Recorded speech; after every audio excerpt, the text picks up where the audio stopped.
Hello， 大家好，我是议员，刚刚更新结束了，所以我们来稍微看一下这一次更新了什么东西。我是不是看错了？为什么洗炼石也在神秘商铺人的杂货店里面？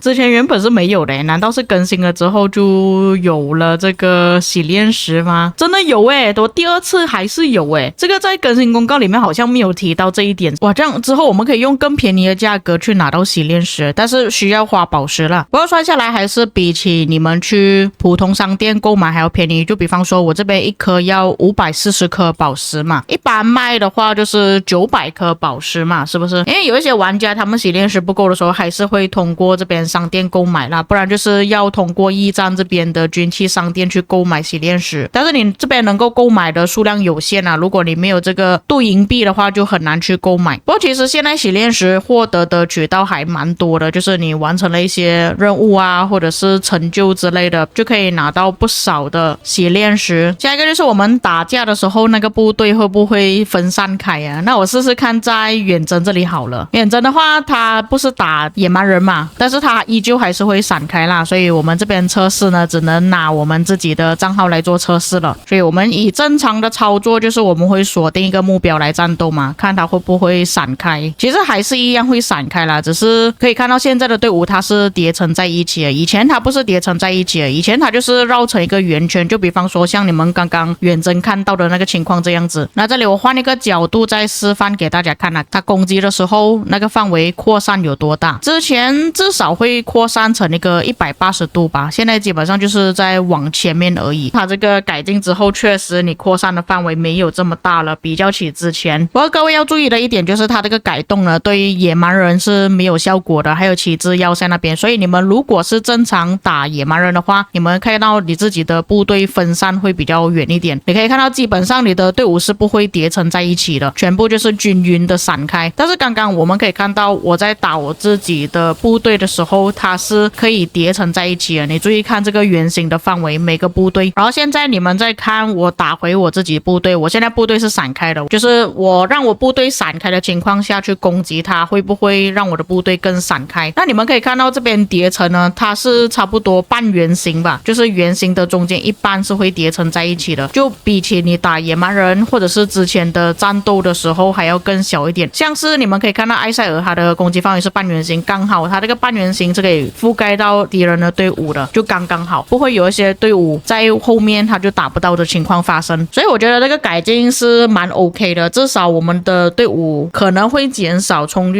人群里面的事情发生啊，因为像我们用7个队伍的话很容易发生这样子的事情。所以以它半圆形会叠成的情况来讲呢，最多就是让我们7个队伍围着敌人的范围变成敌人的半圆形啦，就是半径的位置而已，它不会围成一个圆圈，至少好一点点。像我们这边远征测试就是跟回原本的野战情况来看呢，就是它叠成就叠成了一点点，它这边队伍旁边的2个部队是不会叠在一起的。所以像我这边已经有5个部队嘛，7个部队的话基本上就是这里多一个部队，这边再多一个部队，就是一个圆形包围着敌人了。再来另外一个东西呢，就是之前我有吐槽的，就是我们可以直接点选这边的按钮，然后查看你有什么队伍在做什么东西。但是那时候我们在看抢先版影片的时候，看到这个符号是跟我们平时要做任务的符号是叠成在一起的，可能策划是看到我在那边吐槽啦，所以他就稍微移动了那个位置，把我们任务的按钮就放在下面一点。那这个跟手机版是差不多，但是手机版那个按钮会比较小个一点啦。当然你也可以通过设置那边去把这个部分给关掉。那你们在刚刚更新之后，它会把这个部分标记出来了。如果你们觉得这个东西没有用的话，就可以关掉。但如果你们想要快一点的操作的话，你就可以直接点选这里。就比方说我现在还没有捐献，那我可以查看这边方便查看，就不需要多一些操作，按了之后它就直接来了个界面了，就比较快一点。至于联盟标记的功能，我相信多数的官员会跟我一开始我所操作的是一样，就会那边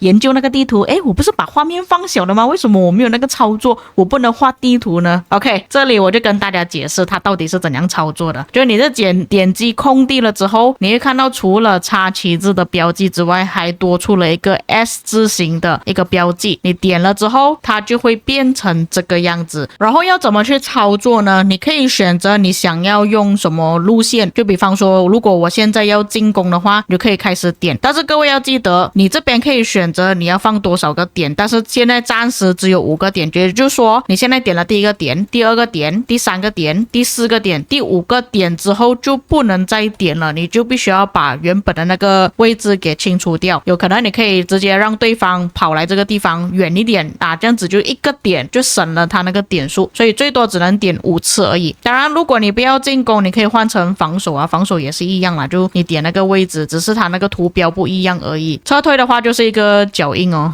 你们可以看到，来这边撤退，我们一起撤退。不过蛮好玩的啦，如果是官员的话，就可以用这个操作去玩。当然，如果你们要换颜色的话也可以啊，但是目前看下来红色是最显眼的，黄色的话就有一点不太明显的样子。绿色还是可以看到一点点啦，就是它边边有做到一些边框的处理。假设说没有的话，你就真的很难看到绿色。那当然了，除了这个划线的功能之外呢，还增加了这些，你可以看哦，你那个标记要放在哪里，你可以更快捷的去放标记，然后你就可以写哦，你要这边要干嘛，这边要进攻啊，这边要抱团啊，你就去这边写好之后创建就可以了。就是感觉官员比较有策略性可言啊，就是他们操作的时候会比较简单一点，比较好玩一点。相反的，我们那种普通负责打架的玩家就觉得啊，好无聊啊，我只是跟着标记走而已。不过这个东西如果对于官员来讲是真的还蛮方便的，尤其是指挥，因为指挥有时候要看敌人他们的领土要建到怎么样啊，要怎样去安排那个路线啊，以这个方式来操作确实是很方便的。像我现在可以这样子画线，要怎样去建那个地图，而且它可以缩放到这么大只能说唯一不好的地方就是它没有办法看到点点模式的部队。为什么我这样子讲呢？因为如果把这个东西撤掉，我再把画面放大一点，就可以看到其实这里我是已经派了2个部队出来，但是如果我是用刚刚那个点标记的界面的话，我是没有办法看到的，就是我不清楚我自己的队友大部队到底在哪一个方向。所以我觉得如果策划他们改进的话，可以改到这一点啊，就是我们依旧还是可以看到点点，至少我们要知道自己的队伍在哪里嘛，比较方便去操作一点。但我个人对于这个改进是真的还蛮喜欢的，尤其对于官员来讲。这个网络是什么意思？哦，可以把这个格也关掉啊，还可以这样子啊。这个格只是给我们看我们旗帜建在哪里吗？哦，这样你如果是负责建旗帜的官员的话，可以更加方便的去看到你那个旗帜应该要怎么去建呢？因为它的格子基本上是固定的，这个真的很方便所以这个更新就像我之前所说的，其实也不需要讲啊，你要为官员增加更加多的奖励，没有必要。如果官方能够添加更加多这样子快捷方便操作的功能，减轻R4管理层的负担，这种才是对玩家最好的帮助。那另外一个更新讲什么远程部队的形态有改变等一下我自己试试看，有不一样吗？我感觉跟之前差不多吧，它建立好之后就是这样子，所以可以看到有一点点改变啦，就是可能可以看到它那个弓箭有上下晃动这样子，有一点点动画，但我感觉好像跟之前差别并不是很大。OK， 那么刚好在昨天直播的时候，我就有拍到一些远程的画面你们可以仔细看一下它那个动画是有做一些改变你看它没有上下晃动，它就是固定在那个方向而已，但它的造型其实是一致的啦，跟之前没有什么太大差别，所以我觉得这个美术改了跟没有改没有什么差别。那关于集团军的部分呢，在我的王国暂时是没有这个功能如果你的王国有这个功能的话，你可以通知我，如果你想要这些账号给我去试玩一下也可以。再来就是 SVIP 的部分，那么这个就是 SVIP 新增加的特效，各位可以自己稍微查看一下啦。然后它的战斗画面就是这样子，这个其实在官方之前的抢先看影片中都可以看到哇，这个是真的漂亮这边还有一个鲸鱼我现在才发现到。最帅的应该还是传送点吧，这个看起来就很像宇宙咻消失了。不过我个人其实比较喜欢火的，会比较明显一点呢。这种就是有钱的象征。那还有包括这个就是外面的一些特效，你们可以看到一些星座。之前的话就是这个水母的会比较明显呢。那么下一个更新呢，就是2个传说等级的采集统帅进入了黄金宝箱。我这边拿到的雕像并不是很多，我的金钥匙比较少一点了，因为现在增加越来越多的金色统帅在黄金宝箱里面，就变成说它已经分摊出去了。我400多把钥匙只是拿到10颗，那散装的金头就只有5颗跟6颗而已，所以是真的很少，最多就只能召唤而已啊，400多把钥匙。不过酒吧有帮我分享了一些图片给我看啦，这边它是开启了3400把钥匙。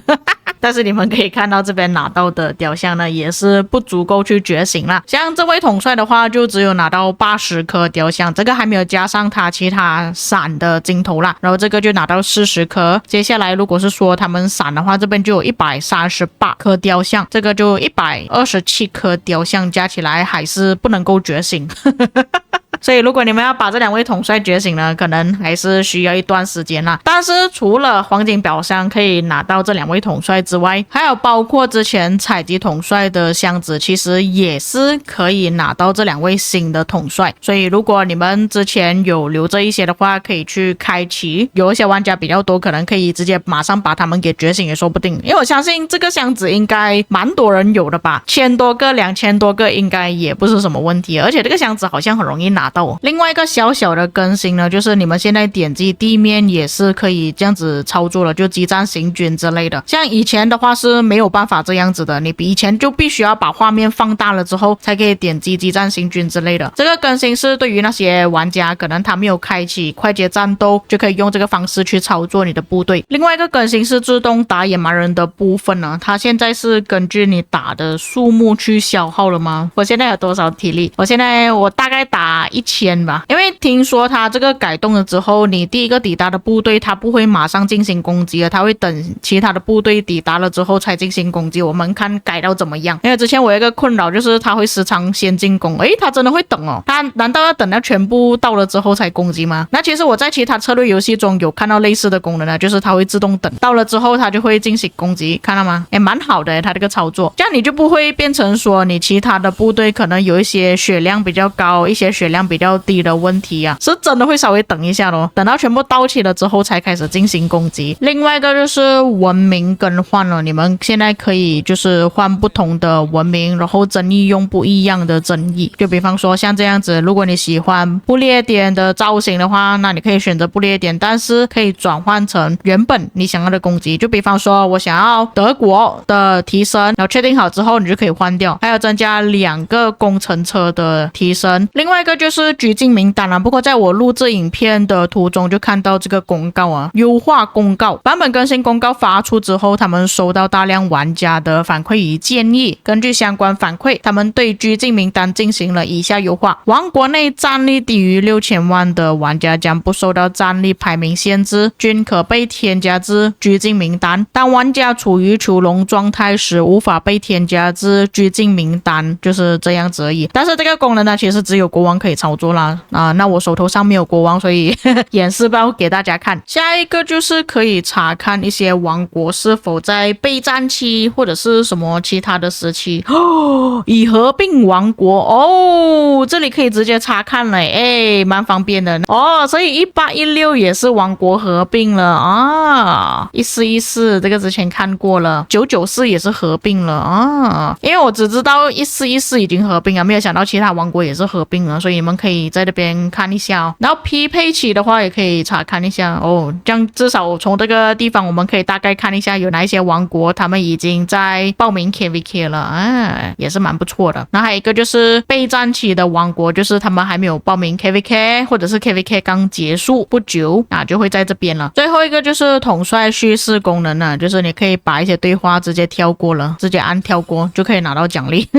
完全不需要去看，就算它有一些新的对话也是像阿卡琉斯，我是从来没有跟他对话过，我可以直接按跳过就完成了啊，这样方便很多，不需要我一个一个慢慢去点啊。阿卡琉斯的表情我好像之前没有介绍过，哎呦，也给一个爱心，然后这边放了一个小小的玫瑰，这个笑到这么猥琐。那赫克托尔有没有？我没有注意看赫克托尔也有赫克托尔的话就是有一个锅砸去他的头上面，然后另外一个就是耍帅的样子啊，有新的表情包可以用了。那么以上就是本期内容了。那我从公告里面看到，还有从游戏里面看到的功能大致上是这么多。当然，如果你有发现到一些隐藏的更新，也可以在评论区给我知道。不过还是有很多更新的功能我是没有办法操作，就比方说像这个集团军的功能啊，或者是一些国王才可以操作的功能，还是一些副本活动，就比方说奥林匹亚之巅的一些功能啊，联盟总动员这些我都没有办法去操作。但是在公告里面能讲的东西呢，我基本上都讲了。所以各位看了今天的影片之后有什么看法？你们对于这一次的更新觉得怎么样呢？可以在评论区给我知道。我们下个影片再见。